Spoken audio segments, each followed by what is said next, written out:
Amen. So praise God po. And thank you sa Panginoon dahil binigyan naman tayo ng pagkakataon to be able to share the Word of God.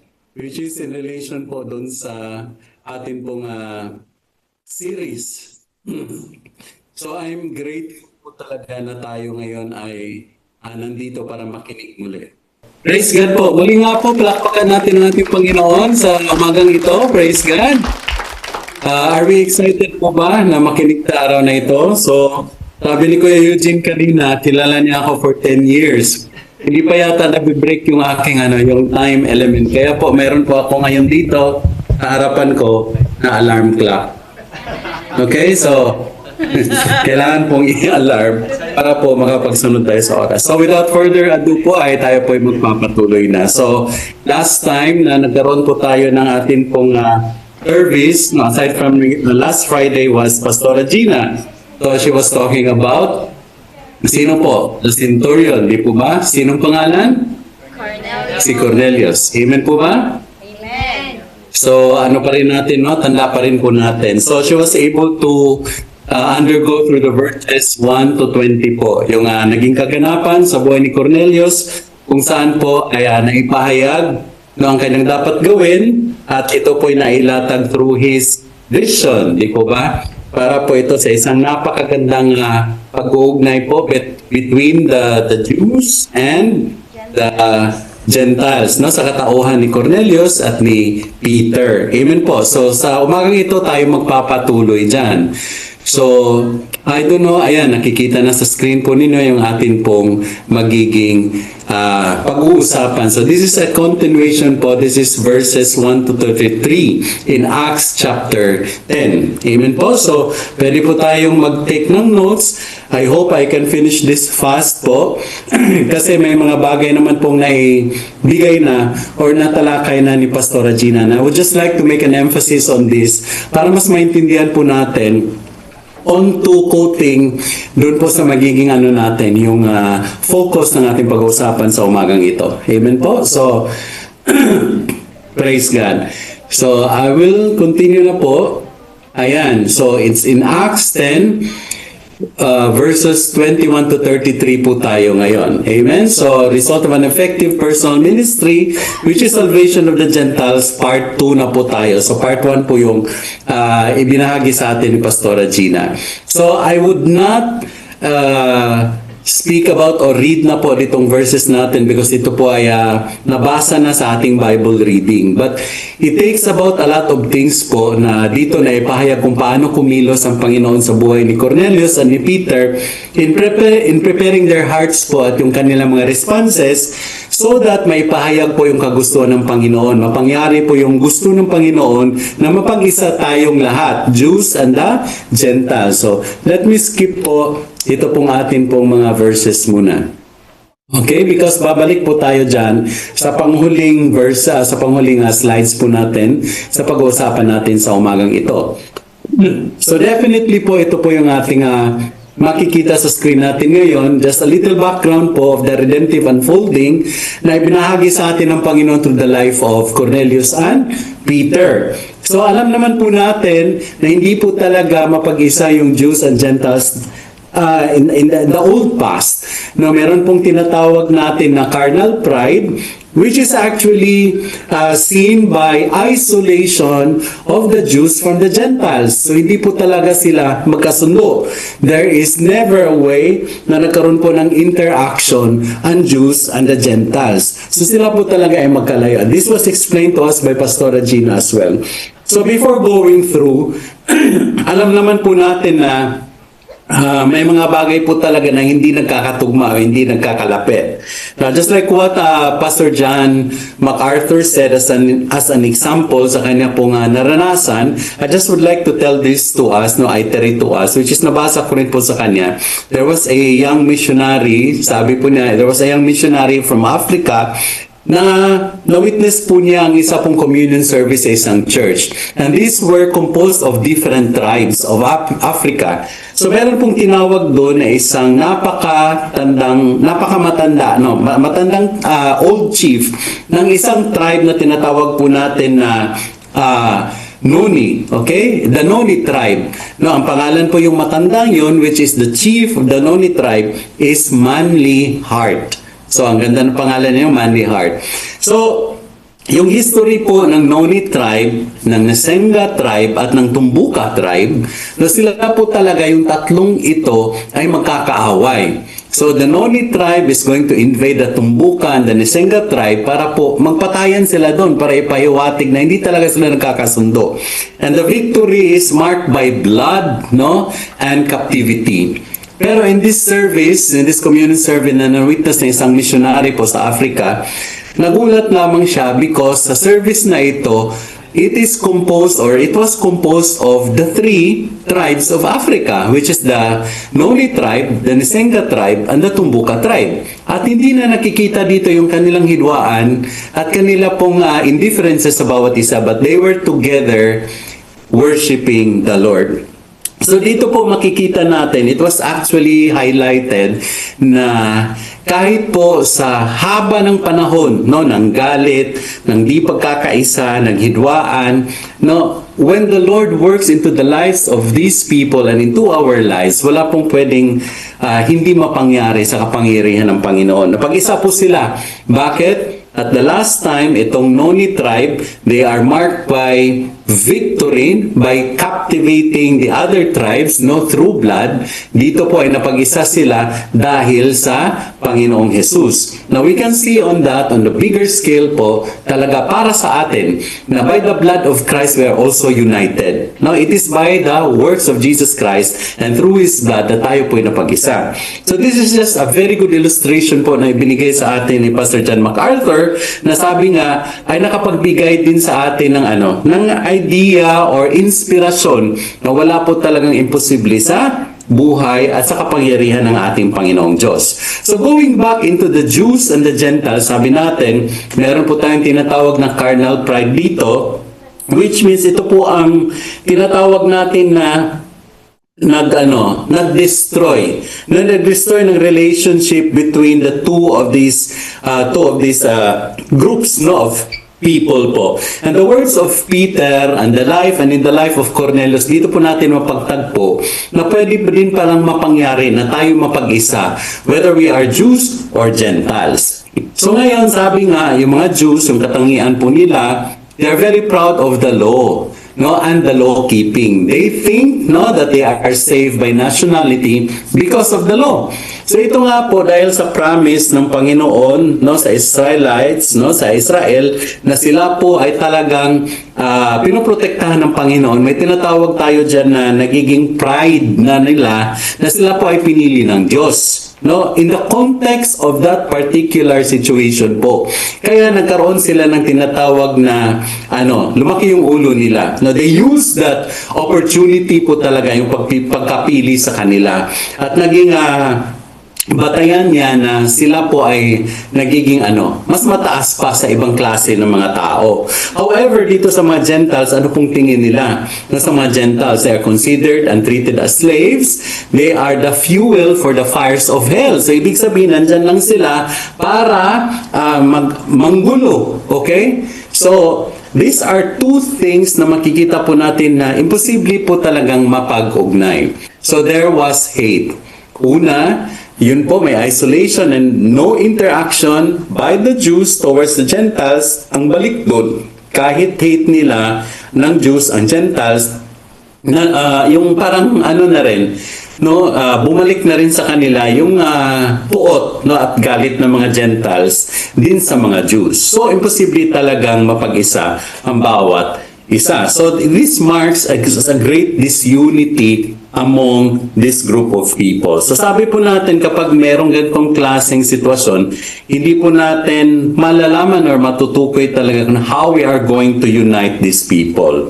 So but this is the purpose of why we are studying, why we are understanding, no, ano pong ipinahayag ng Panginoon sa atin sa buhay ni Peter at sa buhay ng centurion na si Cornelius. Because ito po ang talagang wawasakin ng ating Panginoon sa pamamagitan nito at dahil din po sa katauhan ng ating Panginoong Jesus. Amen po. So, By this, basahin ko po sa atin po itong Ephesians 2:11 to 16. Just to give us an idea po kung gaano po katindi yung pagkakaiba ng Jews at ng Gentiles. So, paano din po tayo binigyan ng inspirasyon at ng hope ng ating Panginoon ng kanyang ng pag-iisa sa atin to His body.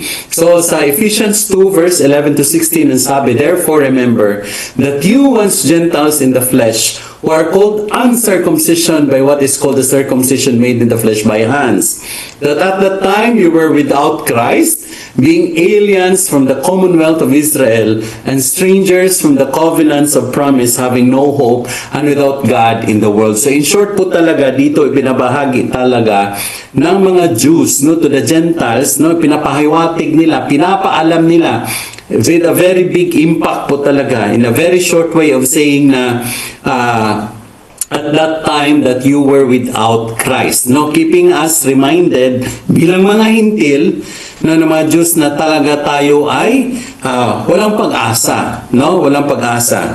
But now sabi dito, in the next verses, and sabi nito, "But now in Christ Jesus, you who once were far off have been brought near by the blood of Christ, for He Himself is our peace, who has made both." What does it mean both? So I highlighted this one. Both pertains to the Jews and the Gentiles. One, and has broken down the middle wall of separation. Later po ay ibabahagi ko po sa inyo in very short way kung ano pong ibig sabihin nito.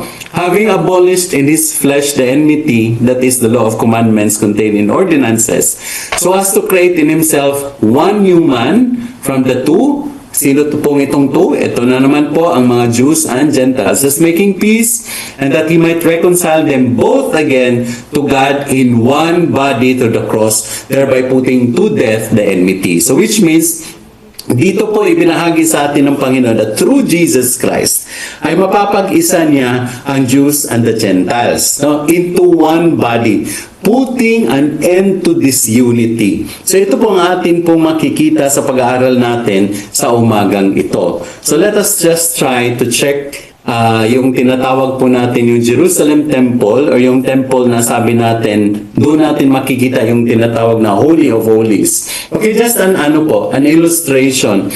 So kung makikita po natin, I don't know kung makikita niyo yung cursor ng aking computer. Ito pong Court of the Gentiles. So ito pong malaking structure na ito, ito po ang tinatawag natin na Jerusalem Temple. Amen po? So itong mga bakanteng lote na sa gilid, ito po ang tinatawag na Court of Gentiles. Kasi meron pong tinatawag na different courts in this temple. So ito po ay pagbabahagi ng iba't ibang klase ng mga tao. So ang pinaka-extremity ng temple na ito ay doon natin makikita kung saan lang naglalagay ang mga Gentiles. So, hindi po sila pwedeng pumasok sa kaloob-looban ng templong ito. So the interior of the Jerusalem Temple, kung meron, mahirap pong makita siguro dyan because it's very small. Ito pong pinakagitna, or ito pong tinatawag na Holy of Holies, dito po tinatawag or sinasabi nila na nananahan ang presensya ng ating Panginoon. So hindi po lahat nakakapasok dyan, kundi ang kanila lang high priest, okay? Na dumaan po sa repentance, dumaan po sa paglilinis. Kasi ang consequence niyan kapag hindi nakapasok, kapag pumasok dito na hindi po nalinis, ay mamamatay. So ibig sabihin po, dito sa pinaka outer space, pinaka outer plot, ay doon lamang naglalagi ang mga Gentiles. So makikita natin na hindi po talaga sila recognized. So in the sense na ganito, makikita po natin dito, ito po ang Holy of Holies. Okay? At ito po ang the holy place where we can see na ang kanila pong ginamit na pampaliwanag lamang dyan ay ang menorah. Okay? So alam naman natin yung menorah, no? Yung light, no? So menorah, pag ano po siya, pag-anim po yung kaniyang yung lagayan ng light. Pag siyam po ang lagayan, tawag na po natin dun ay Hanukkah. Okay? So praise God. So ito pong wall, the Sorig wall, ang tinatawag natin na the separation wall, na kung saan ay ito po yung nagpe-prevent ng mga Gentiles na pumasok dito sa area na ito ng temple. So ito po ang sinasabing binabasag ng ating Panginoon. Sa panahon ng kanyang pagkapako sa krus, at siya po ay na-resurrect, ito po ay nasira. Lalong-lalo na po yung tinatawag natin, if you are going to go back, ito pong tinatawag natin na the veil. Ito pong nag-separate po sa Holy of Holies, ito po rin po ay nasira. So which means ito po ay sinasabi nating pag-uugnay sa lahat ng mga tao, direkta na po tayong makakalapit sa ating Panginoon. Pero paano po ito napangyari? Dahil mahirap intindihin kung paano naisakautuparan ito. But by the life of Cornelius and Peter, ito po ay atin pong napagtagumpayan. At nakikita natin that the Lord is really doing something for us to be united. Sige po, let's pray po muna. Lord, thank you so much sa umagang ito. Manatili ka po sa aming mga puso at isipan, O Lord God, that as we learn more about you and your power and your goodness, O Lord Jesus Christ, ikaw po, Lord God, ang manahan sa mga puso namin. Ikaw po ang manguna, Lord God, sa amin pong pag-aaral na ito. At patuloy po namin, Lord, na ikaw ay maitaas. Lord, continue to guide us, continue to enlighten us, prepare our hearts, Panginoon. At patuloy niyo po, Lord God, na ibigay sa amin inyong grasya, Lord God, na sa amin pong mga matutunan ngayon, ito po ay aming dadalahin, Panginoon, sa araw-araw namin na pakikipagsalamuha, Lord God, at sa aming pong katagumpayan na galing lamang sa inyo. Kaya Lord, your glory, Lord God, will be seen. Alam po namin, Panginoon, na ito po ibinahagi ito sa amin para aming maintindihan kung paano din po namin maibigay ang mga sarili namin, Lord God, to obey you, to serve you, and to submit to you. Thank you, Lord God. Ito po ay aming dalangin in Jesus' mighty name. Amen and amen. Ayan po. So, ito na. So let us try to go through the different things na dapat po nating matutunan sa umagang ito. So I called this one, aside from po the series title, I called my part as the timeless principles as to how God saves men. Kasi ang alam po natin, salvation is for all. Tama po? So naibahagi sa atin ni Pastora Gina yan. No, salvation is for all. Walang pinili ang Panginoon. It is offered to everybody. No? Pero ang tinatawag dito, lahat ng mga mapangyari ay alam na ng Diyos at ito po ay nakatalaga na. Iya pong kanyang ibinigay na. So let us try to understand ano ba itong mga principles or concept na ito na tinatawag natin kapamaraanan ng Panginoon para malaman natin na tayo ay nailigtas. Amen po? So, the timeless principles as to how God saves men. Timeless meaning ito po ay from now and forever. So, hindi po ito mababago. Ito po talaga ang siyang magiging kapamaraanan. So, the sequence of salvation sa buhay ni Cornelius, no? Just a review with Pastora Gina, no? A Gentile, the first convert. Why was he important? Bakit po importante si Cornelius? No? Napapag-aralan natin because ito po ang kasagutan. Please take note of this because Christ chose him before the foundation of the world and his salvation itself is important. Naalala ko lang yung discussions natin the last Friday and we were able to deal with this one. So, ibig sabihin po, pinili po talaga si Cornelius as a Gentile, no? Na siya pong gagamitin ng ating Panginoon para ipahiwatig sa atin yung kanya magiging plano. So, as we move on po, there are different patterns po of salvation na tinatawag natin, but I'm only going to deal with two. Kasi may susunod pa po dito sa aking pong magiging talakayan or pag-aaral with I think with Ate Sally next week. No, she is going to continue with it. So this is in relation to what Pastora Gina iterated the last time, which is number 1. Ano po yung number 1? Ito po yung tinatawag natin na sovereign call. And number 2 na pag-uusapan natin in detail will be the submissive will. So first 2 po ito, na ibahagi sa atin, the last time there were 5, no? There were 5 factors. So, ang itinalaysay sa atin ni Pastora Gina the last time was how the Lord prepared Cornelius, how he presented himself to Cornelius and the plan of God, no? Kung paano po mapangyari ang lahat ng mga bagay sa pagtatagpo ni Peter and ni Cornelius. So, amen po. So, let's try to move on.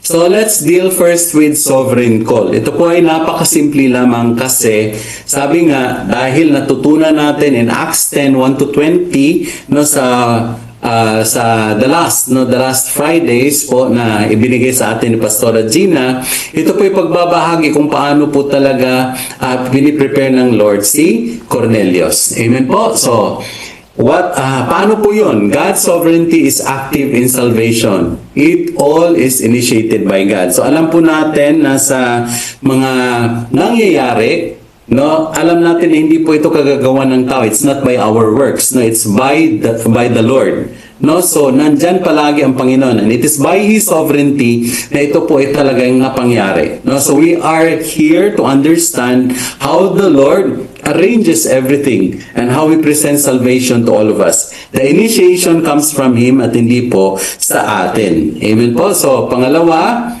God not only chooses who will be saved, but He chooses how. So He chooses the vehicles to use. So ibig sabihin, kung tayo po ay naka-experience sa mga sarili nating mga sitwasyon, how we were able to know the Lord Jesus Christ at paano po natin natanggap yung ating pong kaligtasan, may ginamit ang Panginoon kung paano natin siya nakilala. And these things are not just by circumstance. No, ito po talaga ay ibinigay ng Panginoon. Nakapattern na po ito because He is calling us. This is pertaining to the sovereign call. We might not be able to see it further, but ngayon malalaman po natin na ito pala ay ginawa ng Panginoon para sa atin, yung pagkatawag niya sa atin. And He chooses the vehicles kung sino po ang kanyang mga gagamitin. And for this reason, sa pag-aaral natin ngayon, si Cornelius at si Peter po ang ginamit niya. And aside from the both of them, would be other people na tinatawag po natin na nagbibigay din ng importansya sa pagkakaugnay ng mga Jews and the Gentiles. So, it was iterated again that Cornelius, the Gentile, is the receiver of the message, at si Peter po ang ginamit ng Panginoon, who is a Jew and an apostle, the messenger, na ginamit ng ating Panginoon. Amen po ba? So, praise God po. Ito po ay sabi natin ang pagkakahayag ng plano ng Panginoon sa buhay ng dalawa. So, the preparation of Cornelius. So let's try to go back sa kung paano piniprepare ng Panginoon si Cornelius. So Cornelius' heart was turned toward God, the first one. So alam naman natin that he's God-fearing. Alam natin na mabait siya, matulungin. Indeed, siya din po ay kilala sa kanilang grupo because he is what? No, siya po ay isang leader, a soldier, a centurion po, na meron pong 100 people under him. So sa kanya pong pamamalakad, at sa pangunguna sa mga taong ito, ay siya po rin ay nakitaan ng kagitingan, nakitaan ng magandang kalooban. So wala pong maipinta sa kanya ang mga tao. So he's a good man. He's a good man. But sa kanyang puso, alam niya na siya po ay naniniwala sa Diyos. Pero hinahanap pa niya ang lahat ng mga shall we say, confirmation, information to be able to validate his faith towards God. Kaya yun, meron ng tinatawag na desire, may tinatawag na inspirasyon na nasa puso ni Cornelius. So number 2, God moved on his heart. Ano pong ibig sabihin, God moved on his heart? So, ang ibig sabihin, God presents himself, kumilos siya sa buhay ni Cornelius, which is in place. Makikita po natin na patuloy po ang pagsasaliksik ni Cornelius about God. So he began to search for God. Nung gusto niyang mas maliwanagan pa about God because he has faith in God, but more so, kagaya natin, when we have this inspiration na tayo po ay nailigtas, mas lalo pong lumalalim yung kagustuhan natin at desire na makilala pa ang Panginoon. So God moved into the life of Cornelius. Una, sa puso niya, nandun yung desire. Ngayon, sa buhay na ni Cornelius. Wherein which, mismo ang Panginoon ang nagbigay na sa kanya ng vision at binibigyan na siya ng impormasyon kung paano ang gagawin niya. kung ano ang gagawin niya. So this is literally addressing the desire of Cornelius, yung kanyang kagustuhan na mas makilala pa ang Diyos at maihayag sa kanya ang salita. Which is in part po makikita natin na sa buhay natin ay ganun din po ang nangyayari when we know Jesus Christ, nung makilala natin ang ating Panginoon at tayo po ay nailigtas, mas lalong lumalalim yung kagustuhan natin na mas matuto pa at makilala siya. It is not just from the heart and how we are able to think about God, but it is about how we experience the Lord Jesus Christ and how He moved into our lives, through the people around us, through our works, through our faith. Nandun po ang pagkilos ng ating Panginoon. So it's all about Him. So ngayon, sabi, He lived up to the light He had. Ano pong ibig sabihin ng He lived up to the light He had? So, He grabbed the opportunity. So, He grabbed the opportunity. Ipinakita ng Panginoon sa kanya yung vision, sinabihan siya kung ano ang gagawin, ano pong nagiging response ni Cornelius. Ang naging response ni Cornelius is tumalima siya, sumunod siya. Amen? So I'm not going to expound on that right now. Ay atin pong bibigyan ng emphasis yan later on. So which gives us the fact that God gave him more light dahil sinabi po natin na sa kung sino po ang gustong mas lalo pang matuto about the Lord at sa kanyang mga commandments ay ibibigay din po talaga ito sa mga nangangailangan. So if we seek more, the Lord will provide it for us.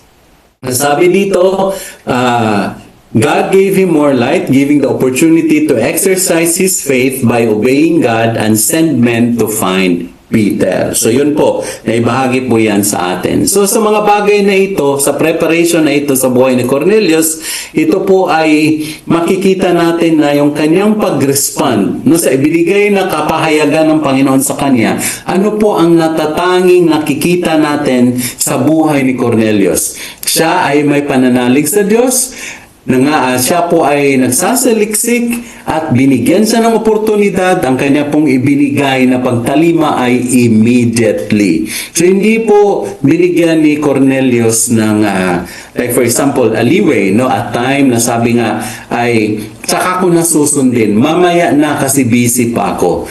But Cornelius responded immediately. So we will understand that po later kung bakit yung kanya pong ginawa ay immediate. Alright. Sa preparation naman kay Peter, punta tayo kay Peter, which is again given to us by Pastor Regina. This is just a review. Peter being a traditionalistic and nationalistic Jew, Peter's heart had to be prepared by God. Pero bakit si Peter? Bakit si Peter ang napili ng Panginoon na gamitin at this point in time? So ano ba ang meron kay Peter? So if makikita po natin sa screen natin, ano po ang naging katangian ni Peter na siya pong naging basihan bakit natawag siya sa sa puntong ito ng ating Panginoon. So because he is active, available and active. Peter was available and active. So makikita po natin in chapter 9 sa Acts po na yung pagtalima din ni Peter, So yung sa story ni Dorcas, ni Tabitha. Okay, so nung tinawag siya, sinundo siya ng kapamilya ng mga tao ng mga tao na nakakaalam sa nangyari kay Tabitha. Since Peter was in Joppa, malapit lang, so sinundo siya, agad siyang tumalima at pumunta. And we know that Tabitha or Dorcas, which is her name, ay from being dead ay nabuhay po siyang muli dahil po sa Panginoong Hesus through the life of Peter. So availability and being active. So makikita po natin mga kapatid na yung ating pagtugon sa Panginoon is not just about being available. Okay? Hindi pwedeng available lang, kailangan maging active. Hindi rin pwedeng active, kailangan maging available. So, we do understand this one, Dahil sa buhay po natin ngayon bilang mananampalataya at bilang mga servants ng Panginoon, we can either have two of these things. Nahihirapan po tayo maging available and active. Or, either meron lang tayong availability pero hindi tayo masyadong active because of certain situations.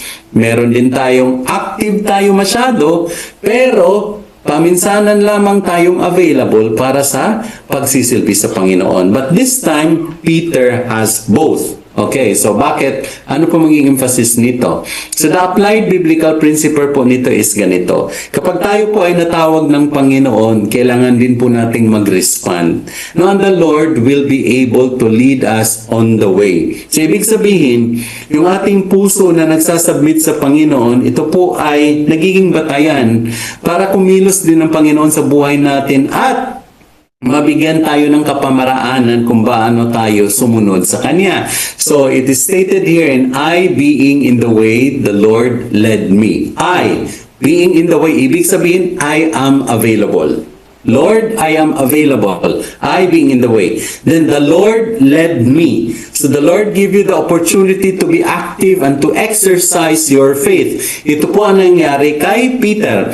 So this is a principle which was taken long before in Genesis po. In Genesis 24:27, when the servant of Abraham was told to find a wife for Isaac, which is Rebecca. So ang sinabi ng servant na ito, I being in the way, the Lord led me, at nahanap niya si Rebecca. So it is being applied. The principle, this biblical principle is applied into the present situation which is in the life of Peter at lalong-lalo na po sa mga buhay po natin. Amen? So God gave Peter a vision, kagaya din po ni Cornelius. Amen po. So, there was no other vision stated in the Bible na palagi nagvivision si Peter, but ito lang na panahon na ito din. And Peter had active faith in God. So, patuloy siyang nagpapagamit sa ating Panginoon. So, praise God po. So, tuloy po tayo.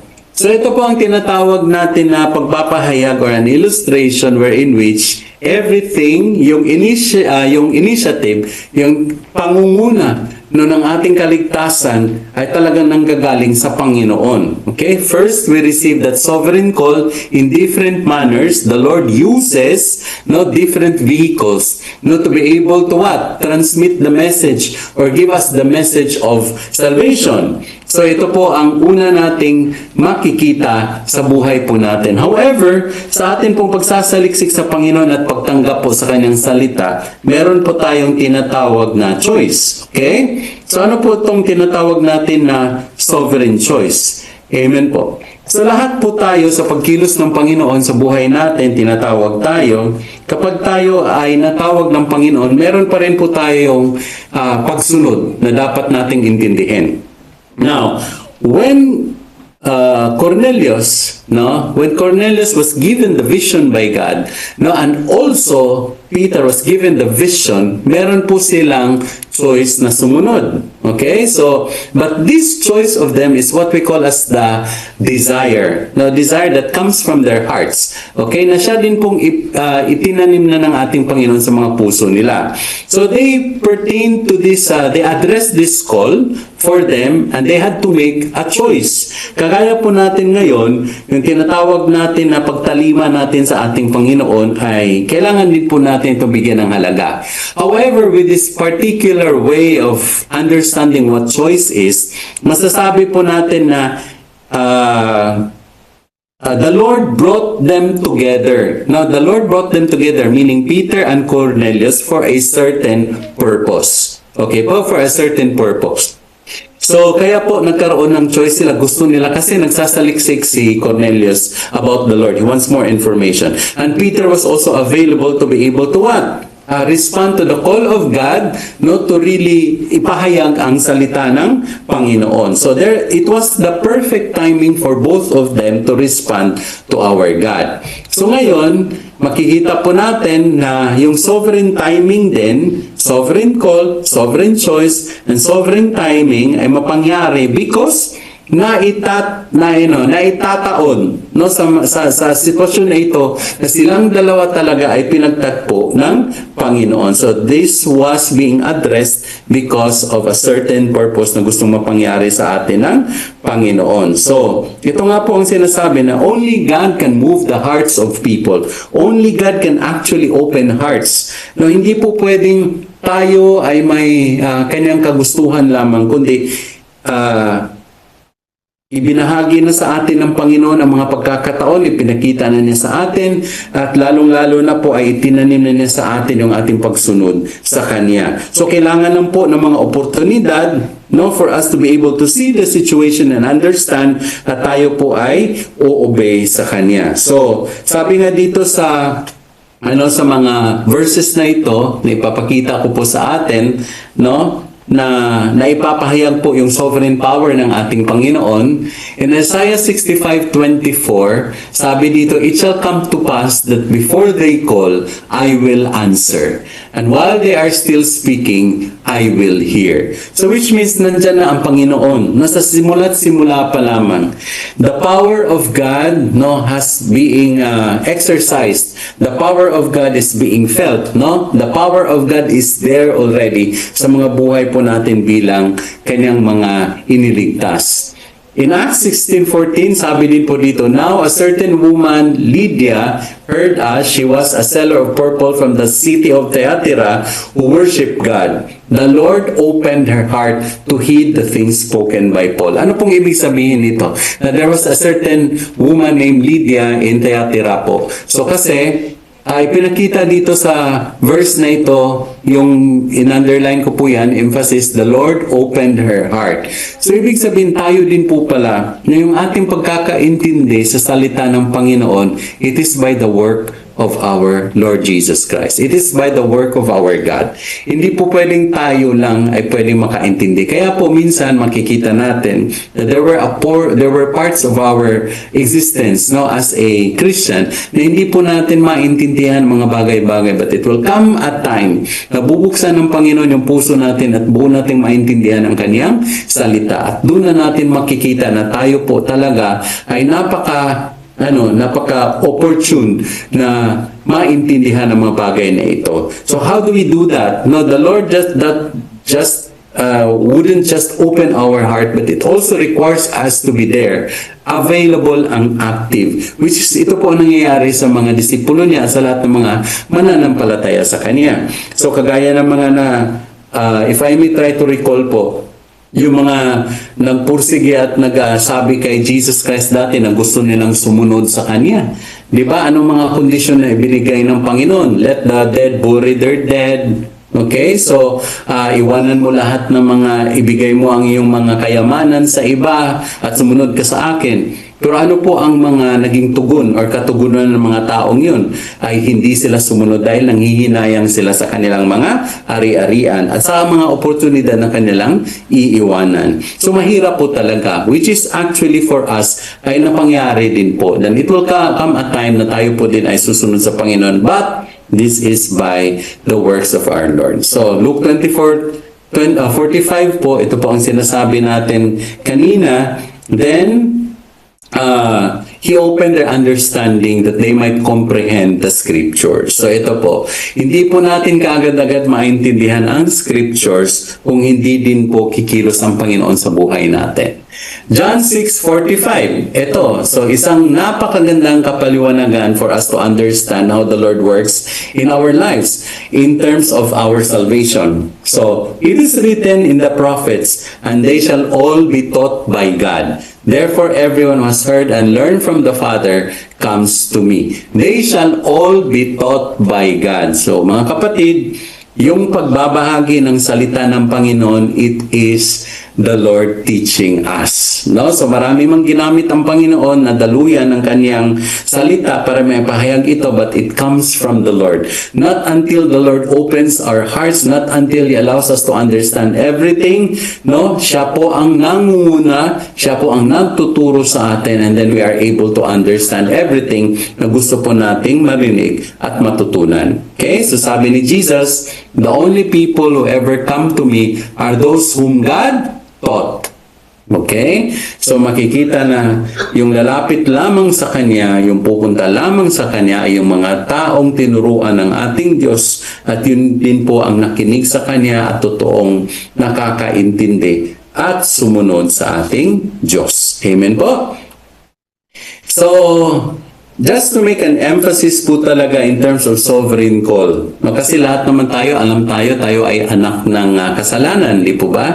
So we were born, no? with sin already. So if you are going to look into Ephesians 2:1-3, dito po ay nakikita natin yung tinatawag na vileness of sin, no? That we are children of the wrath, we are children of disobedience. Ipinakita ito sa verses na ito. But God is very good po talaga, dahil if you are going to read through, we are going to read through in Ephesians 2:4-5, despite the fact na tayo po ay galing sa kasalanan, nakakasala tayo, we are filthy, unworthy, and everything, no? Ang binahagi sa atin ng Panginoon is this, in Ephesians 2:4-5 po ito, but God who is rich in mercy for His great love with which He loved us even when we were dead in sins hath made us alive. So take note po mga kapatid, it's not only about the mercy of God or about His great love, but it is, no, this work of the Lord, no, work of God that He did to all of us. No, He made us alive. Paano po napangyari yun? No, because of Jesus Christ. Okay? Dahil po sa ating Panginoong Hesus, sa Kanyang ginawa, okay, para sa atin. We come in repentance before the Lord now. We ask for forgiveness for our sins. Okay? And He made us alive. These are the things that we have to understand, na hindi po sa gagagawa natin, it's not by works, it's not by our works that salvation happens, but it is a gift from God, no, by grace through faith. So yan po ang nakikita natin. So God moved into our lives, He gave us life, and it is not because of us. Dahil hindi tayo ang pumunta sa simbahan, hindi tayo nagpresenta sa sarili natin, no, na tayo ay maligtas, but because we were called by the Lord. It was our time, no, to know of the Lord. It was our time to receive the salvation of God. Tayo po ay napili na ng Panginoon para tanggapin po ang kaligtasan. It was all by God. Ganun din po ang napangyari kay Cornelius. So kaya po makikita natin that in Ephesians 2:8, which is particularly something that we embrace, no, in our hearts, na tayo ngayon ay nabago na ng Panginoon. Ephesians 2:8, for by grace you have been saved through faith, and that not of yourselves, but it is the gift of God, not of works, lest anyone should boast. So ito po ang talagang itinanim sa atin ng Panginoon sa puso natin. Kasi if it is by works na tayo po ay naligtas, we can always boast about that, na tayo ay napakagaling. Napakagaling dahil tayo ay nahanap natin ang kaligtasan because tayo ay mabuti, tayo ay gumawa ng ganito. We actually bribe something just to sell or to buy our salvation, or whatever po. So, dito po ibinahagi sa atin ng Panginoon that it is a gift from Him, that through faith, faith is a gift from our God, that through, by His grace. Amen po. So, may paliwanag na ito sa previous natin na mga preachings. So, in 2 Corinthians 4:4 po, sabihin po natin, no, na just to emphasize it even more. Satan, who is the God of this world, has blinded the minds of those who don't believe. So it pertains to the unbelievers. So they are unable to see the glorious light of the good news. They don't understand this message about the glory of God, who is the exact likeness of God. So makikita po natin dito na ang pagkilos ng Panginoon na sa buhay po natin, once we were unbelievers. Okay po? So, kagaya po ng mga karamihan sa atin na hindi natin kilala ang Panginoon, we were being deceived by the devil po, by Satan. So, until the time that we receive this call of the Lord, wala pong magawa ang demonyo because it is God who worked in our lives, no? So, ang Panginoon po ang nagbigay sa atin po ng pagkakataon, no, na makilala siya, at ang siyang mabigyan po yung mga buhay natin ng pagbabago. So kaya nga po sabi dito, we continue to preach the Word of God. We continue to share the Gospel. We continue to share the works of our Lord Jesus Christ. Kasi sa sinabi na sa pagpapatuloy natin na pagbabahagi ng salita ng Diyos ay maliwanagan ang karamihan sa atin na tinatawag ng Panginoon.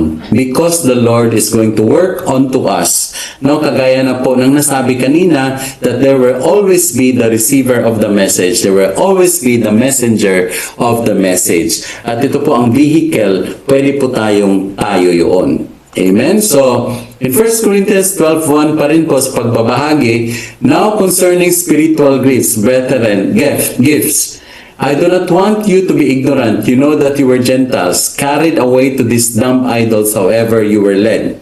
Therefore, I make known to you that no one speaking by the Spirit of God calls Jesus accursed, and no one can say that Jesus is Lord except by the Holy Spirit. So, ibig po sabihin nito mga kapatid na lahat po tayo na mananampalataya, we are being prepared by the Lord, no, sovereignly po talaga, na sa ating pagsasabi na we know Jesus Christ is our Lord, hindi po ito natin kayang sabihin kung hindi po tayo na bago na ng Panginoon. So, it is a realization for us to understand that no man can say that Jesus is our Lord if we are not saved. So salvation is a sovereign call. Salvation is a sovereign preparation. Salvation is knowing the Lord. It's not apart from God. It's not apart from the work of God, but it is actually God working towards our salvation. So maintindihan po natin dito na ngayon ay alam natin na sa mga sarili po natin tayo po ay nasisave na ng Panginoon dahil siya po ang nanguna sa buhay po natin. So ito po, salvation begins with sovereign call, which is the sovereign preparation. Amen? So let's jump now into submissive will, which is the second part, the second factor po na siya din pong atin pong bibigyan ng diin sa araw na ito. Alright, in John MacArthur's concept po at sa kanyang pagsasabi about submissive will, so we are now going to deal with Acts 10:21-33. Ano pong sinabi ni John MacArthur? Peter, already being a believer, but particularly Cornelius, he responded by his will actively. They obeyed the sovereign will of God. They enacted their will and responded immediately to the command that God gave them. So God requires obedience. He requires the act of faith that is obedience. So the last time, if you can recall, sa sinabi sa atin sa pagtuturo ng salita na ito, na sa series na ito, sa pagbibigay sa atin ni Pastora Gina, there was the emphasis of obedience. No, kasi po, ito po, sa pagkakaligtas po natin, no? Dahil sa pananampalataya natin, sa faith natin, faith cannot just be faith. But faith is going to have a certain fruit. Okay? Ito po ay kapahiwatigan kung saan makikita natin na isang tao ay merong pananalig sa Diyos at paniniwala sa Kanya kung makikita natin ito, which is obedience. Amen po? So, which means if we have faith, which is a gift from God, it would result to obedience. Ito po ay nakikita sa puso at sa buhay ni Peter and Cornelius. When Cornelius was given the vision, no, at yung informasyon kung paano ang gagawin, tumalima agad siya. Si Peter naman, binigyan din ng instruction ng Panginoon. Anong nangyari? Tumalima din po siya. Walang pagdududa, walang mamayana. Okay. In John 8:30, ano pong sinabi dito sa John 8:30? As he spoke these words, many believed in him. Then Jesus said to those Jews who believed him, "If you abide in my word, you are my disciples indeed." This is just an example that when we are going to obey the Lord Jesus Christ, these words are true. No? These words will actually spell us out, no, or magiging katauhan din po natin na sa pag-obey natin, if we say we are of the Lord's, na bago tayo ng Panginoon, tayo po ay tatalima sa Kanya. So marami pong ibinahagi or ipinahayag sa atin dito sa banal na salita, which tells us about obedience. No, sabi nga, if you love me, you will keep my commandments, no, in John 14:15. No, so sinasa, if a man love me, he will obey my word. No, in verse 23 naman. No, so marami pong mga sinasabi sa Biblia that will tell us, no, who we really are, if we are of the Lord's or not. So makikita natin na if faith is with us, it would really result to obedience. So which means obedience validates through faith. Okay? Obedience validates through faith. Ito po, matignan po natin ito. The devils believe and tremble. Yun po Hindi naman sa ibig sabihin na ang mga kampo ng kadiliman ay hindi naniniwala. Naniniwala po sila, kaya po sila takot sa Diyos. Amen? So, ang totoong Kristiyano naman, they believe and obey. This is actually telling us about the response, which is active faith na nasa mga puso po natin. Another thing in Matthew 7:21, okay, submissive will is obedience. Not everyone who says to me, Lord, Lord, shall enter the kingdom of heaven, but he who does the will of my Father in heaven. So not everyone saith, but he doeth. Apart from willful obedience and the will subjecting to Christ, there can be no valid faith. There must be obedience. So, napakabigat po ng mga sinasabi po dito, di ba? So, lahat naman tayo nagpipray, nag-worship kay Lord. At sabi nga, mas marami pang mapupunta sa impyerno kaysa sa langit. Ang nakakatakot doon, sino ba yun? Kasama ba tayo doon sa mapupunta sa langit or kasama sa mapupunta sa impyerno? But the fact is this, mas maraming mapupunta sa impyerno, which means iilan lamang ang natuturingang totoong mananampalataya ng Diyos, pinili ng Diyos. So, it's kind of scary, di ba? Dapat nating maintindihan ito at malaman na ganito pala ang magiging mangyayari in the future. But that's not something that we have to retrieve back, but it is something that we need to be inspired more, na mas lalo pa nating pag-igihan yung pagsunod sa ating Panginoon because nandyan na tayo at tayo napili ng Diyos, alam natin na tayo ay magpapatuloy. Luke 9:23. Then he said to them all, if anyone desires to come after me, let him deny himself and take up his cross daily and follow me. So ang buhay Kristiyano hindi po about comfort, hindi po about fame, hindi po about opportunities, but this is about following our Lord Jesus Christ. And following the Lord Jesus Christ does not mean a bed of roses.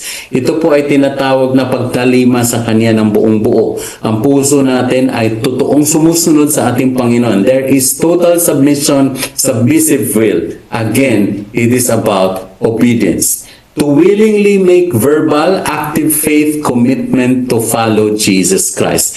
Which means po, hindi lamang ito nakikita sa mga buhay natin as being said, but it is something that we need to do. Okay? Every day of our lives, every moment of our existence, ay ito po. So, napakahirap mga kapatid. I'm not saying po na madali. Napakahirap talaga. So, once we say, I worship the Lord, I love the Lord, okay? These things become useless. Our statements become useless if, in fact, these utterances na sinasabi natin ng pag-worship sa Panginoon hindi nakikita sa mga buhay natin, especially in our obedience to His Word. So Cornelius and Peter, ano po ang nangyari sa buhay nila? Ano po nakikita natin sa buhay nila? May faith sila and we call it legitimate. Anong resulta nito? Sumunod sila. Obedience. So this is just the tinatawag natin na pag-uugnay sa mga pangyayari. Now, there is obedience. Ibig sabihin, pag may obedience tayo, meron din tayong tinatawag na necessary sacrifices. Because as we follow the Lord Jesus Christ, it doesn't mean perfection. It doesn't mean, sabi nga, comfort. But meron po tayong isa-sacrifice din po, lalong-lalo na sa atin ngayon. For example, yung pagpunta natin palagi dyan sa simbahan, para tayo ay magkakasamang magpupuri sa Panginoon is a sacrifice. Hindi natin pinili yung higaan, hindi natin pinili yung ibang mga bagay, kundi uunahin natin ang Panginoon. Even in our prayers, even in our scripture reading, there are things that may disrupt us, but we chose to do prayer first. We chose reading the Bible first. Or we chose addressing the call of God na tayo ay magiging vehicle of His pagpapala sa ibang mga tao. So, marami pong bagay na nasasabi natin na we have sacrificed also for the Lord. At ito yung napangyari sa mga buhay natin. Next, obedience does not mean mamaya na. Obedience, submission, submissive will is our pertinent expression, through the sovereignty of God, by the call of God, na ang atin po maging response towards the call of the Lord or towards His ministry is immediately. Hindi mamaya na, Hindi tsaka na. Hindi after 2 hours. Hindi after 1 hour. When the Lord said, sabi nga, no, by the way, the Lord, by the way, the Lord led me. So, ibig sabihin, nandyan na tayo. Be available and be active. When we are available, hindi po ito, parang nagkataon lang na natawag ka ng Panginoon. Nagkataon lang na ikaw ang tinawag ng Diyos. Talagang tinawag ka ng Diyos kasi andyan ka, hayaan mo siya na ikaw ay kanyang ililid, kanyang gagabayan. And we have to respond immediately. Mahirap po, di po ba? So, I'm not trying to say na napakadali. Napakahirap. But in the life of Cornelius and Peter, ang bilis nilang mag-respond. So I just would like to quote what John MacArthur said. Now, when he was trying to deliver this preaching sa kanyang church po, he even said, I am not in their level yet. Okay? I am not in their level yet. But if you're going to look into the life of John MacArthur, the way he obeys the Lord, the way he proclaims the Word of God, masasabi natin, ang hirap ng sundan nga yung kanyang ginagawa. How much more him, no? As we hear him, as I heard him, na sinabi niyang wala nga pa siya sa puntong yun, kina Cornelius at Peter na sumusunod kay Lord immediately. So, ang hirap din po talaga. So, the people whom we look up, na sabi natin, ang galing ng preacher na ito, ang ganito, ganyan, hindi pa nga sila makakapagsabi sa sarili nila na ganun na sila. So, how much more? So, it's not easy. It's difficult. Ang totoo. Salvation is a willing commitment to the Lordship of Christ. Obedience to Him, no matter what the cost. So, yan na. Sabi natin, mahirap talaga. But what can we do? Sabi nga, hindi naman tayo. Hindi naman dahil sa atin. Hindi naman dahil sa kakayahan natin. But it's all about the Lord. The Lord will be there, not to supply us of all our needs, to suffice us with all the strength na kakailanganin natin. Ang kailangan lang po natin gawin is ang tumalima, sumunod, mag-submit sa Kanya. So in Acts 10:20 to 21. So dito na po, isa-isahin po natin yung mga verses. So malapit na po tayo. So in Acts 10:20 to 21, sabi dito, Arise therefore, go down and go with them, doubting nothing, for I have sent them. So this is kay Peter po. Nung sinabi na ng angel na bumaba ka na, nandyan na yung mga tao na pinadala ni Cornelius. No? So, anong ginawa ni Peter? Then Peter went down to the men who had been sent from Cornelius and said, Yes, I am he whom you seek. For what reason have you come? So, makikita po natin itong men na ito, yung men na ito po ay composed of 1 soldier and 2 servants na galing kay Cornelius. So, they are the representation also of the Gentiles. Amen po. So ano po makikita po natin? Peter was already, yes, I am he whom you see. So when you present something to the Lord, when you are being called by a certain situation na gagamitin ka ng Panginoon, pag sinabi mong andito ako Lord, ibig sabihin handa ka na. Hindi ibig sabihin na kailangan mo paghandaan lahat ng mga iniisip mo, everything, but kailangan mo lang maging available at handa sa pagkilos ng Panginoon sa buhay mo. Because the Lord will suffice us with all understanding, information, lahat ng kakayahan na kakailanganin din natin para masunod yung kanyang kagustuhan. Amen po. So, now, let me see. In this situation na pagbaba ni Peter, pwede naman siyang mag-isip na bakit ako bababa? I'm a Jew. At itong mga ito, Gentiles. Pero bakit hindi siya nag-atubili? Bakit agad niyang kinausap or kinaharap ang mga taong ito? Dahil tumalima siya agad sa sinabi ng anghel. No, bumaba ka na doon. So without reservations, he trusted the Lord. Okay? He is a vehicle of obedience ng Panginoon. The same with Cornelius. So as we move forward sa verse 22, and they said, Cornelius the centurion, a just man, one who fears God, kasi siya po ay nananampalataya sa Panginoon, who is seeking the Lord, and has a good reputation among all the nations of the Jews, was divinely instructed also by the holy angel to summon you to his house and to hear words from you. So ano po nangyari dito? So, the centurion, Cornelius, nahiwalay po yung arrow. Sorry po, dito po yan sa underline. He was looking for light. He was looking for more information. Kagaya po natin, di ba? Kapag nakilala na natin ng Panginoon, tayo po ay nakatanggap ng kaligtasan. Hanggang doon lang ba yun? Hindi.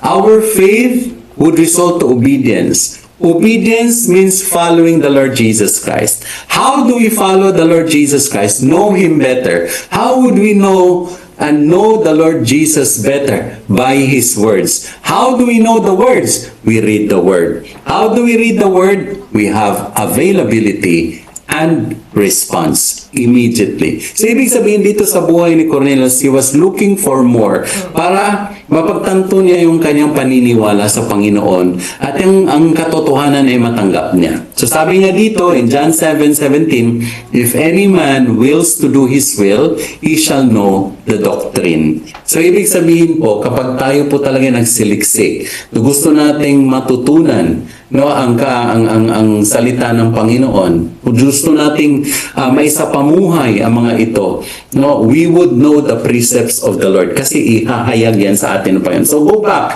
Remember, the Lord opens the heart. The Lord opens our mind for understanding. The Lord prepares us to be able to what?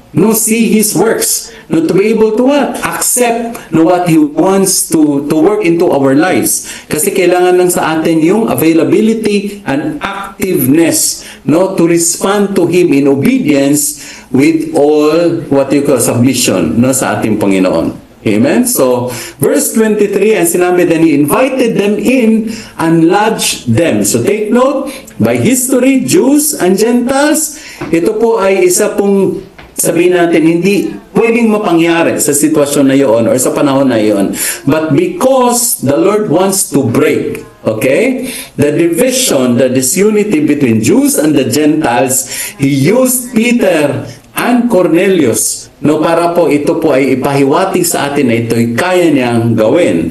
So, Peter invited the people from Cornelius into his house. Okay, so that's why on the next day, Peter went away with them and some brethren from Joppa accompanied him. So nagdala din si Peter ng mga tao papunta sa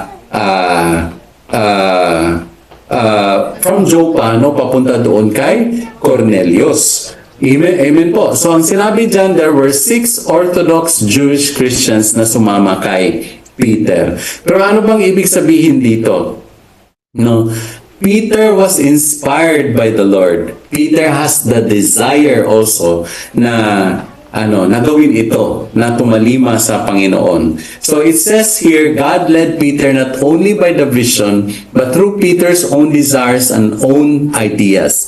So God gave him that discernment to him. So ano po yung idea and desires niya? Na merong mga sasama sa kanya papunta doon kay Cornelius. So this is more so, sabi natin, historical, because may gagawin kasi ang Panginoon May gagawin ang Panginoon in resemblance to what would happen na sa pagtatagpo ni Cornelius at ni Peter. So this is a very distinct historical situation which will be shared to us sa mga susunod na mga preachings. Amen po? So, today, sabi nga dito, we hear no voices, see no visions. God leads through our desires. So mga kapatid, ito po ang atin pong dapat na maintindihan. If we are now in the Lord, huwag po tayong maghintay ng mga boses or ng mga visions para i-confirm po ang pagkilos ng Panginoon sa buhay natin. Kasi sa panahon natin ngayon, wala na po tayong matatanggap na mga voices na galing sa Diyos. Wala na po tayong matatanggap na vision. Sorry po, but the Lord works into our desires. Tayo po talaga ay ipahayag natin sa Panginoon yung atin pong mga inspirasyon at ating mga desires, ideas. Siya po ang kikilos diyan sa atin pong mga ideas and desires. Kaya po hindi po pwede na pag nanampalataya tayo at tayo nanalangin, sasabihin natin, Lord, sana ma-confirm mo ang mga ito and you can speak to me. Okay? Or meron akong visions. Lord, na makikita. So, we were guilty before, no? Sa mga panahon na tayo po ay nagkakaroon ng mga ganyan, but tinuruan tayo ng Panginoon, tinuruan na tayo ngayon, na hindi na po ito pwedeng mapangyari. Because the Lord works directly to us, no? Through our desires and our ideas. So, ano pong ibig sabihin yan? Our submissive will to God also reflects our submission to Him by giving Him our ideas, by giving Him our desires also. So the Lord will work into that. Philippians 2:13. So ano pong in relation to that, no? For it is God who works in you both to will and to do of His good pleasure. So, ano ibig sabihin yan? He leads the available Christian not by vision, but by desire and the active will. As He moves on our will, we respond. That's how He works. The will of God is not given to us some ecstatic way, but rather as He orders our desires. He gives us our desires. So which means po, ito po ay regalo din po sa atin, no? Bigay sa atin ng Panginoon yung desires natin.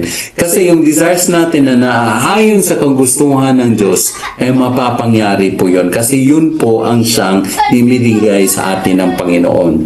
So that's why, kailangan lang po sa atin yung tinatawag po natin na yung pag-respond natin sa kagustuhan ng Panginoon. So Acts 10:24, malapit na po tayo. And the following day, they entered Caesarea. Now Cornelius was waiting for them and had called together his relatives and close friends. So which means po, makikita din po natin na sa side ni Cornelius, there were people, Gentiles, na piniprepare din. So, take note. Peter had the desire to bring people with him. Cornelius also had the desire to have people with him. So Gentiles and Jews ay mapagtagpo sa isang lugar. So ano pong mapangyari dyan? Acts 10:25. As Peter was coming in, Cornelius met him and fell down at his feet and worshipped him. Ito ay isang bagay na dapat ay atin pong maintindihan. Let me just give you a very short pagpapahiwatig nito for us to understand. So galing naman po tayo lahat, pero ito pa muna, sorry. In 10:26, ano pong ginawa ni Peter? He lifted him up, no? He lifted up Cornelius and sinabi niya, stand up, I myself am also a man. So bakit mo ako pupurihin? Bakit mo hahalikan ang paa ko? No, hindi naman ako Diyos. Stand up kasi parehas lang tayo. Parehas tayong tao. So, let me just explain. Peter says, don't worship me. I don't want any worship. So, dito po makikita po natin, Jews and Gentiles, pinagtagpo ng Panginoon for a certain purpose to break the disunity between people. At sabi nga, ang kaligtasan ay para sa lahat. No? Yun na ang pinapahiwatig sa atin ng Panginoon. Pangalawa, worshiping idols. So, let me just give a little explanation po. So, in the Roman Catholic Church, makikita po natin meron silang Santo Papa, di po ba? So, tayo po ay nanggaling doon. So, ang Santo Papa, napakataas ng kanila pong pagtingin nito, no, na ito po ay, sabi natin, kung ano sasabihin ng Santo Papa ay napakahalaga at susundin ito ng mga Katoliko. So, in relation to that, I have searched more at nasabi din po dito sa preaching natin at sa mga notes natin na hindi lamang po ito gawa-gawa lamang ng Roman Catholicism, yung kanilang pagsunod sa Santo Papa, but they have basis daw. So according to the German Ludwig Ott's Catholic Theology, basahin po natin ito, Christ appointed the Apostle Peter to be the first of all the apostles and to be the visible head of the whole church by appointing him immediately and personally to the primacy of jurisdiction, which consists in the possession of full and supreme legislative, juridical, and punitive power. So kung atin pong babalikan sa leksikin ang buong Biblia, I'm sorry po to say na wala naman pong nakasaad dito sa Biblia sa ganitong kapahayagan na with supreme legislative, juridical, and punitive power, the power to punish, okay, ay ibinahagi or ibinigay kay Peter. Di po ba? So kay Peter. So since ito po ang paniniwala ng mga Katoliko, no, as per the Catholic theology, Since Peter is the first apostle daw, no, according to Christ's ordinance, then they quoted, according to Christ's ordinance. Now, if you're going to look into this Catholic Theology of German Ludwig Otz, that's in page 280 to 283. Okay, so according to the Christ ordinance, Peter is to have successors daw in his primacy over the whole church for all time. Kailangan may successor. According to Christ ordinance. So, saan po natin makikita yon? Hindi ko po mahanap kung meron kang alam sa Biblia, let us know. But it's not in the book, no? It's not in the Bible. If anyone denies that, sabi, kung hindi po tayo maniniwala sa sinabi ni Kristo, no, sa ordinance ni Kristo, in virtue of the decree of our Lord Jesus Himself, Blessed Peter has perpetual successors, let him be anathema. So, anong ibig sabihin ng anathema? Accursed. Okay? So, ano bang ibig sabihin na dapat merong successor si Peter? So, sino ba yung tinatawag na successor ni Peter? Ito po yung Santo Papa. We call this the Petrine theory, no, ng mga Catholic of the Roman Catholic. So, Peter is the appointed visible head of the church by Jesus Christ, according to them. The Pope is the successor of Peter. That's why the Pope possesses the same power like of Peter as per Jesus Christ's ordinances now. Then, thus, the Pope is now the head of the church as the successor of Peter. The Pope possesses full and supreme legislative, juridical, and punitive power.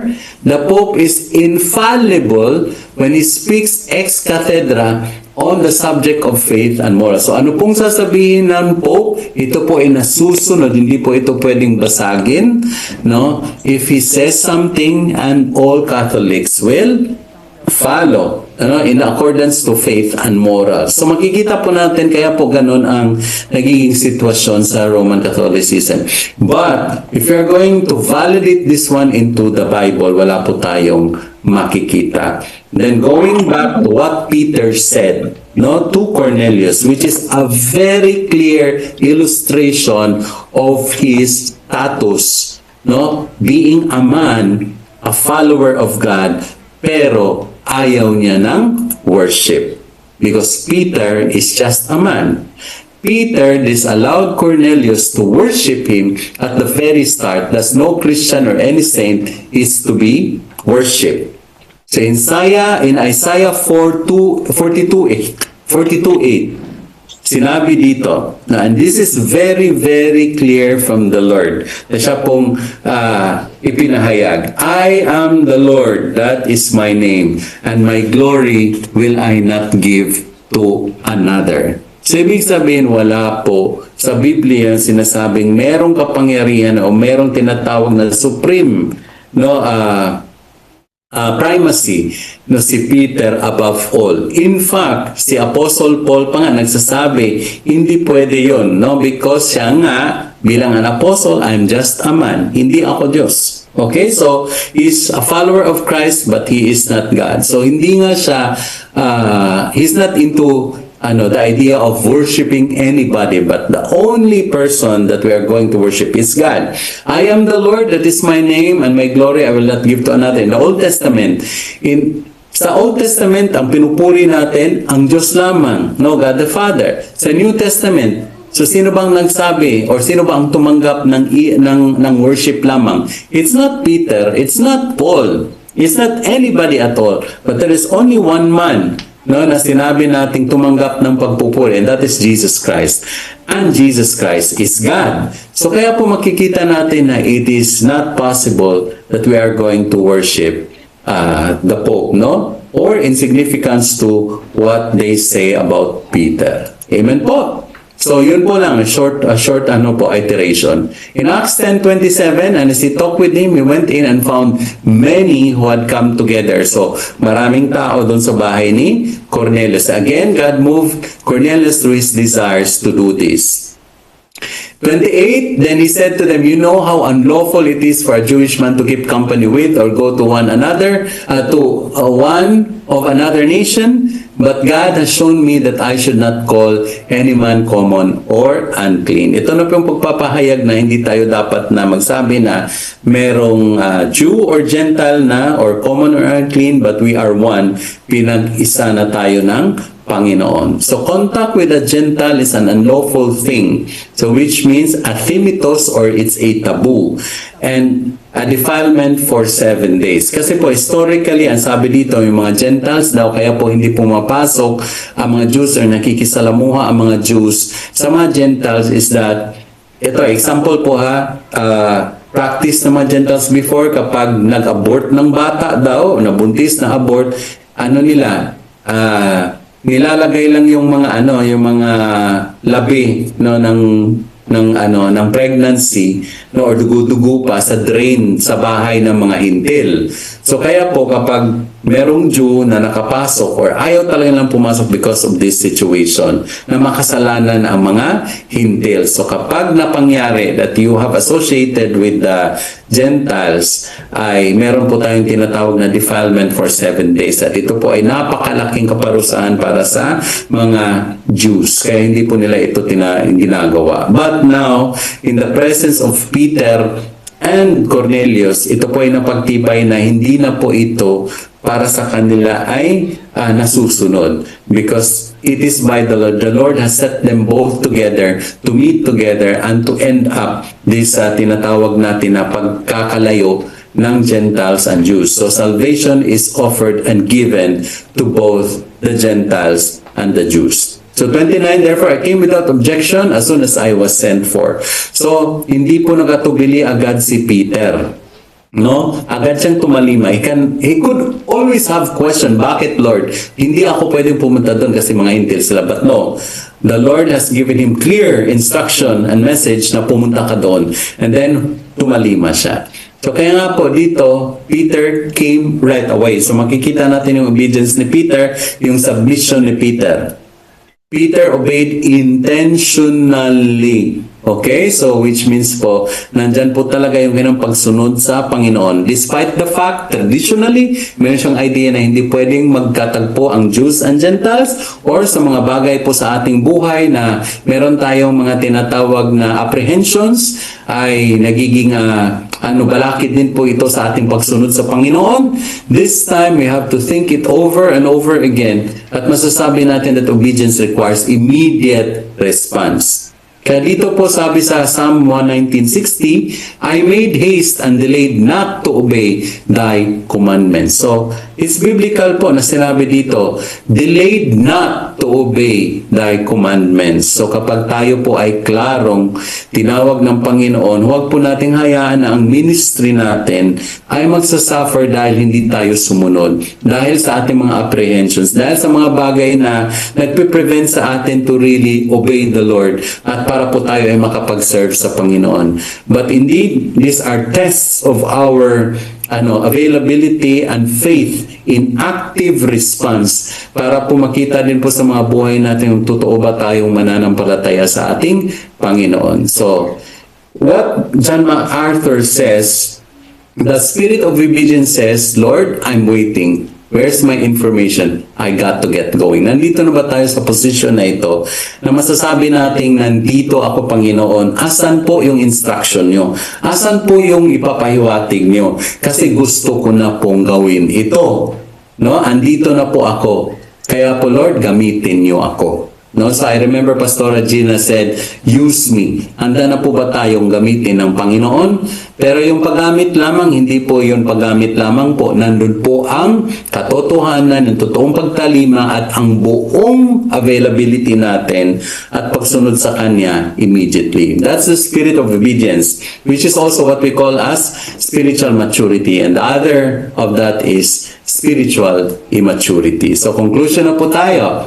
So sabihin ko lang yung 30 to 33, which is our conclusion. Ano pong sinabi ni Cornelius? 4 days ago, I was fasting until this hour. And at the 9th hour, I prayed in my house. And behold, a man stood before me in bright clothing and said, Cornelius, your prayer has been heard, and your alms are remembered in the sight of God. Send therefore to Joppa, and call Simon here, whose surname is Peter. He is lodging in the house of Simon, a tanner by the sea. When he comes, he will speak to you. 33. So I sent you immediately, and you have done well to come. Now, therefore, we are all present before God to hear all the things commanded by God. So ano pong ibig sabihin nito? A man's salvation is no accident po. Sa lahat tayo. God orders the whole sequence, but men's submissive will must move in. Where do you see the submission of Cornelius? In the word immediately. His will was ready. So yung submissive will po natin, ready po talaga. Our availability will always be there. Both of them. If you look into the response of Cornelius, na agad tumalima siya at nagpadala ng mga tao para sunduin si Peter. At nung makita ni Peter, sinabihan din siya na tatagpuin ang mga taong ito at pumunta agad kay Cornelius. Ano pong nandun? So kung babalikan natin, ito po ang sinabi ni Cornelius. Now therefore, we are all present before God to hear all the things commanded you by God. So kagaya natin ngayon mga kapatid, nandito tayo nakaupo, di ba? Naririnig natin yung salita ng Panginoon. Nandito ba sa puso natin na sasabihin natin, Lord, andito kami lahat. Handa na kaming makinig. Handa na kaming tumalima sa iyo. Sige Lord, sabihin mo na lahat at amin po itong susundin. Are we in that state? Are we in that position already? Just like Cornelius, just like Peter. Peter came, to respond and obey the Lord. He was the messenger. And Cornelius was the one seeking of the Lord, validating his faith. At nandun na, pinadala sa kanya si Peter. At anong sinabi niya? Andito kami. Sige, Peter, sabihin mo na yung salita ng Panginoon na handa na kami. Okay? So, if handa tayo ngayon, ano pa bang pwedeng maging sagabal sa ating pagsunod sa Panginoon? So in terms of the lives of Cornelius and the life of Peter, let's bring it to ministry. Kasi ang ministry natin ay ito po ang mga posisyon kung saan pwede po nating dalhin yung pagpapala ng Panginoon at pagsasabi niya sa atin na gawin mo ito to serve God. Ito po are the least things that we can do to the Lord talaga. Na siya sa kanyang pagtuturo sa atin with our learnings also from the Lord. How can we not serve the Lord? How can we not immediately serve the Lord? Meron po ba tayong desire na sumunod sa Panginoon? Meron po ba tayong desire na tumulong sa ministry ng Panginoon? Now, let's try to look into lastly, before we end, Peter's ministry. Sabi nga, di ba, salvation. Gusto niyo bang magamit ng Panginoon para makapagpahayag ng salita at marinig ang boses mo and then being able to spread the word of God at mapakinggan ito ng mga tao na tinawag din ng Panginoon? Do you want to be the vehicle of God's grace? Do you want also to receive God's grace? So kaya nga po sa umagang ito mga kapatid, huwag po nating hayaan yung mga puso natin ay tigang at yung puso natin ay napakatigas din na hindi po natin makita yung pagkilos ng Panginoon sa buhay natin. You are there now at the church, hindi lamang dahil pumunta kayo dyan. Bagkus tinawag kayo ng Diyos na pumunta dyan para makinig sa Kanya. At hindi lamang makinig, kundi para din gayahin si Peter at si Cornelius. Both of them obeyed the Lord immediately. The sovereign call and the submissive will, nandyan po yung desire natin na hanapin pa at matutunan, makilala ang Panginoong Diyos, then we respond immediately, mga kapatid. Amen? So all glory belongs to God. So palakpakan po natin ang Panginoon. Diyan po nagtatapos yung ating part 2. Next week po ay ang part 3 po niyan. So praise God, manalangin po tayo. Thank you Panginoon sa umagang ito. Muli, O Lord God, we give you our hearts, Lord. Alam po namin, marami pa po kaming dapat, Lord, na baguhin sa aming mga desires and decisions, Lord. Lord, Continue to work in our hearts, Lord, in our minds, Lord. Ikaw po ang magbukas ng mga puso namin. Magbukas po ng mga isipan namin, Lord, para sa amin po pagtalima sa inyo, pagsunod sa inyo. Ay hindi po kami, Lord, mag-aatubili. Kundi, Lord God, we are going to follow how Peter and how Cornelius responded to you. We are no more Jews and Gentiles, Lord. Not anymore clean and unclean. We are together, Lord. Pinag-isa niyo po kami na inyo pong mga anak. And we are the receivers, O Lord Jesus Christ, of your grace. Kaya Lord, salamat sa pagkakataon na ito na mas matutunan pa, Lord God, ang amin pong katayuan bilang mananampalataya at bigyan niyo kami ng kalakasan, Lord, at ang desisyon na ikaw po ay aming pagsilbihan sa aming mga ministries, lalong-lalo na po, Lord God, na amin po kayong silbihan, Lord God, sa amin pong present na pananampalataya at kung saan kami ngayon, Lord God, tumatanggap ng inyo pong salita. Salamat, Panginoon. Muli, tinataas ka namin sa mga buhay namin. All glory and honor to you in Jesus' mighty name. Amen and amen. Amen po. Praise God. Thank you very much, everyone. God bless.